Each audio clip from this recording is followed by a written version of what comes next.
तो चलिए आज एक ऐसी कहानी में उतरते हैं जो सिर्फ पैसों की नहीं है, बल्कि हिम्मत की है, गलतियों की है और फिर से खड़े होने की है।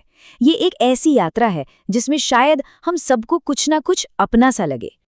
और इस कहानी की शुरुआत ही होती है इस एक दमदार लाइन से, एक ऐसा कबूलनामा जो सीधा ध्यान खींचता है और बताता है कि ये कोई मामूली बात नहीं होने वाली। और यहीं पर इस पूरी कहानी की नींव रखी जाती है पर्सनल जिम्मेदारी। ये मानना कि किसी और ने नहीं गिराया बल्कि मैं खुद गिरा, यही वो पहला कदम है जहां से वापसी का रास्ता खुलता है।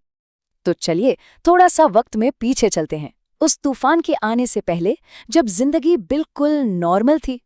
तो सोचिए मंजर कैसा था।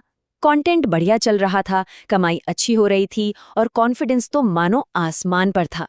लाइफ बहुत सिंपल और स्टेबल लग रही थी, मतलब सब कुछ सही था। और यहीं से सब कुछ बदलना शुरू होता है। और फिर आता है कहानी का वो टर्निंग पॉइंट, एक फैसला, ट्रेडिंग शुरू करने का। बस यही वो एक गलत मोड़ था जिसने पूरी जिंदगी की दिशा ही बदल कर रख दी। और ये देखिए कि ये गिरावट कैसे हुई। जो चीज़ एक छोटे से शौक की तरह शुरू हुई, वो धीरे धीरे फोकस बनी, और फिर फोकस कब एक जुनून में बदल गया पता ही नहीं चला। और उस जुनून ने उस काम को ही पीछे छोड़ दिया जिसने असल पहचान दी थी। फिर शुरू हुआ वो खतरनाक जाल। छोटे छोटे नुकसान को पूरा करने की कोशिश में नुकसान और भी बड़ा होता चला गया। ये एक ऐसा चक्र है जिसमें हर अगला कदम आपको और गहराई में धकेलता जाता है। लेकिन अब आती है सबसे जरूरी बात, ये एहसास, ये मानना कि बाजार ने नहीं बल्कि खुद की गलती ने, अपने ओवर कॉन्फिडेंस ने, बिना किसी गाइडेंस के काम करने ने डुबोया। ये एक्सेप्ट करना ही अपने आप में बहुत बड़ी हिम्मत का काम है।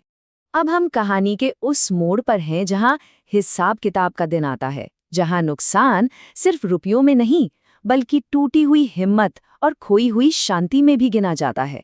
तो चलिए एक एक करके इन आंकड़ों को देखते हैं। सबसे पहला, 15 लाख रुपए का लोन, जो सिर्फ और सिर्फ ट्रेडिंग करने के लिए लिया गया था। इसके ऊपर से बिजनेस से जुड़ा 20 लाख रुपए का और कर्ज, मतलब बोझ लगातार बढ़ता ही जा रहा था। और आखिर में ट्रेडिंग अकाउंट में सीधे तौर पर हुआ 13 लाख रुपए का घाटा।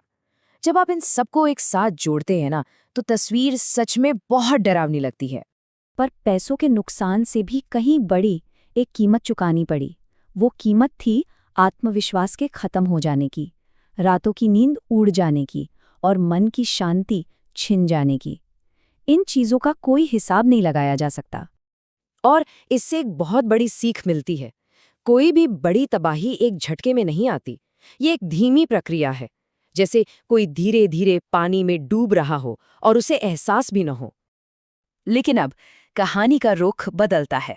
अब हिसाब किताब से निकलकर समाधान की तरफ बढ़ने का समय है। भागने की बजाय रुक कर लड़ने का फैसला, यही है कहानी का असली टर्निंग पॉइंट। और ये देखिए, ये सिर्फ एक स्लाइड नहीं है, ये एक सोच की क्रांति है। भागने की आदत को छोड़कर असलियत का सामना करने की हिम्मत जुटाना। वापसी की कहानी असल में यहीं से शुरू होती है। तो इस नई सोच के साथ एक बहुत ही साफ रास्ता चुना गया। पहला कदम, ट्रेडिंग से पूरी तरह दूरी। दूसरा, पिता के बिजनेस पर ध्यान देना। और तीसरा, जो सबसे जरूरी था, खुद को फिर से बनाना, खुद पर फिर से काम करना।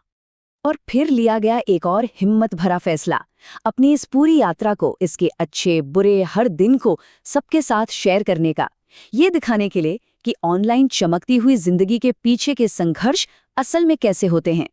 और हम इस कहानी को इस एक लाइन के साथ खत्म करते हैं जो अपने आप में सब कुछ कह देती है।